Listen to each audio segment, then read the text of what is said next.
Random access memory या RAM. Random access memory या संक्षिप्त में रैम मेमोरी कंप्यूटर का प्रयोग करते समय सबसे अधिक काम में लाई जाने वाली मेमोरी होती है।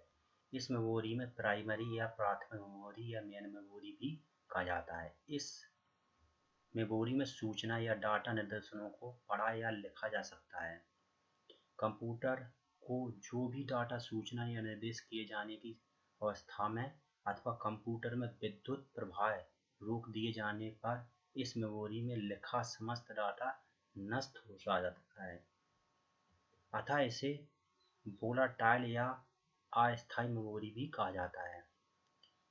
इस मेमोरी को रैंडम एक्सेस इसलिए कहा जाता है कि इसमें किसी भी स्थान पर लिखे डाटा को उसी स्थान से सीधे प्राप्त किया जाता है। जैसे कि रैंडम एक्सेस मेमोरी, जैसे कोई डाटा को सर्च करता है और सर्च करने के बाद में डाटा सेव रखता है और सर्च को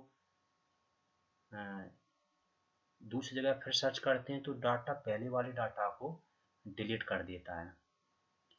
इस मेमोरी के निर्णय में दो तकनीकी प्रयुक्त की जाती हैं। यह तकनीकी हैं फिक्स्ड वर्ड लेंथ मेमोरी तथा वेरिएबल बर्थ लेंथ मेमोरी।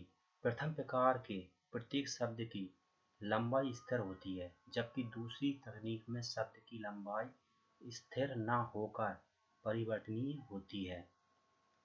वर्तमान में उपलब्ध कंप्यूटरों में रैम दो प्रकार की होती हैं, स्टैटिक रैम या एसरैम तथा डायनामिक रैम डीरैम।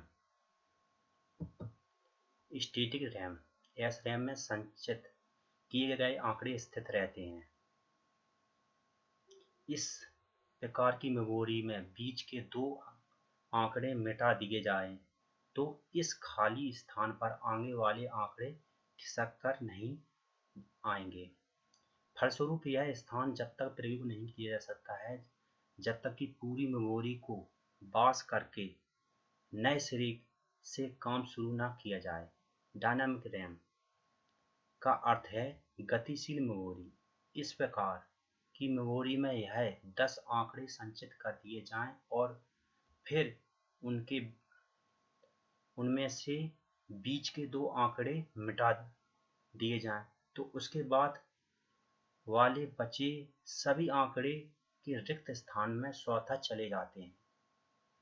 जैसे जो इनका आंकड़े हैं तो बीच वाले आंकड़े मिटा दिए जाएं तो और वाले आंकड़े मतलब पूरी तरीके से रिक्त हो जाते हैं, मतलब चले जाते हैं और बीच के रिक्त स्थान का उपयोग होता है।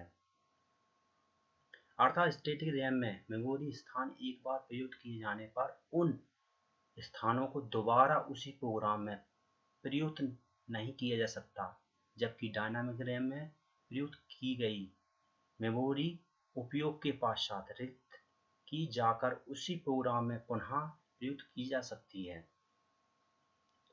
स्टैटिक रैम की गति तेज होती है और इसमें डाटा ट्रांसफर ज़्यादा तेजी से होता है, इसलिए इसका इस्तेमाल प्रोसेसर और कैश मेमोरी बनाने में किया जाता है।